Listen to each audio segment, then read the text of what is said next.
It's Box Office Friday, and this week it feels like there's new movies for everybody. We've got Phil Craig, Tony Toscano, and I feel like we've got something for women. Well, we got something for everybody, even in every rating. So we'll start with the R-rated Rambo: Last Blood. Oh man, I can't say how excited I was as a kid for Rambo: First Blood. Do you realize that since the first movie, it's been almost 40 years since he did that? So this is the very last chapter in the Rambo movies.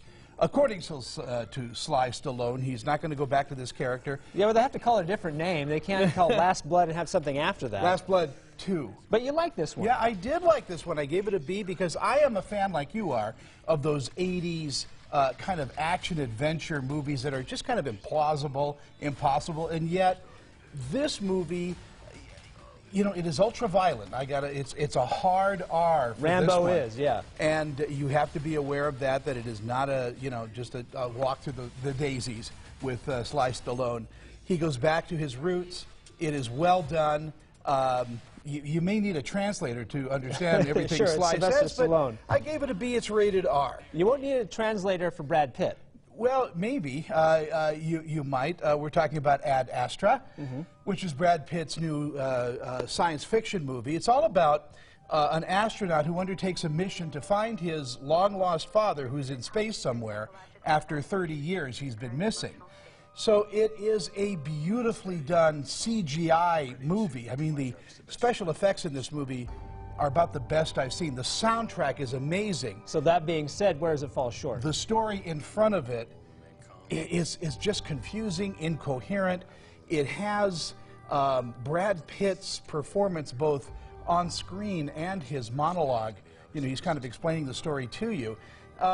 It's just so detached, and it just pushes the audience away after a few minutes.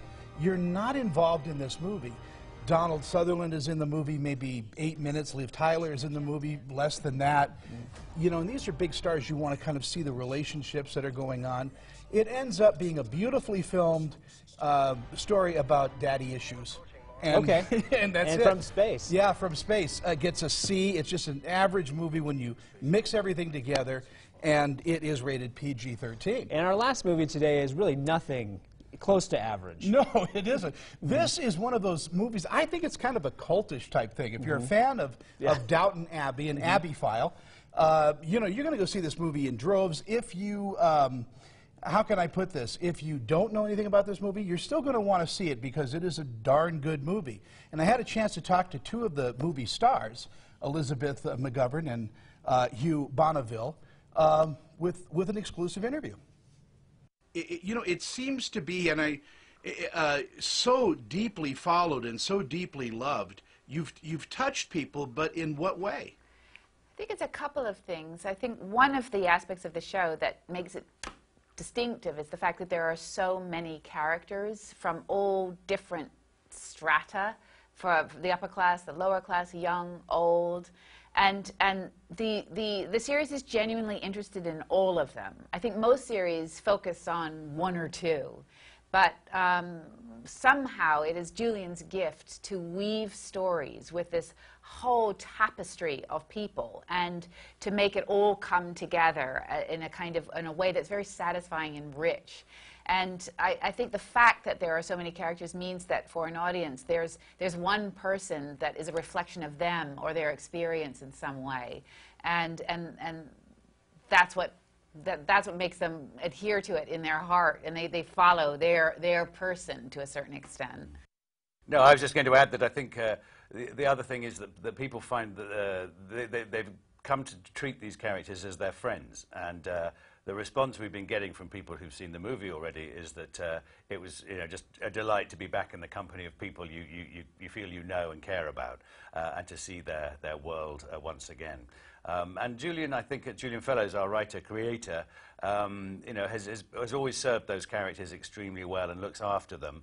And I think our audiences have responded to that. You know that the characters are beloved by their author, and you know, the way they interact is what keeps us following them. I think just the idea of a Downton Abbey movie will get people in the seats. You know, when they said they're going to be doing a Downton Abbey film, that seemed like about 3 months ago when, now there's a movie. They've been working on this movie for a bit, and it is being well received. The premiere in London was one of the biggest events in London in recent history. I mean, there were thousands and thousands and thousands of people lined up to see the stars of Downton Abbey. It's got such a following. Yeah, so obviously you have fans, and obviously you're a fan of the film. I am a fan of the film. Well, the film is all about the King and Queen of England coming to Downton and how the Crowleys are getting prepared both above the stairs and below the stairs. Well done. It is so well done. Now, this, again, is more of just a continuation of the TV series, and we are experiencing that with you know, this gentle kind of comedy. We have a lot going on with the servants and the Crowleys. It is a lovely, lovely film. Gave it a solid B, and it is rated PG. There you go. If you want to catch all those movies, and of course you catch the reviews, you've got online. TV's Talking Pictures is a place. You learn what everything looks like before you walk into theaters there. Like the page, of course, you like what you see. Tony, as always, thanks for being with us today. Thank you.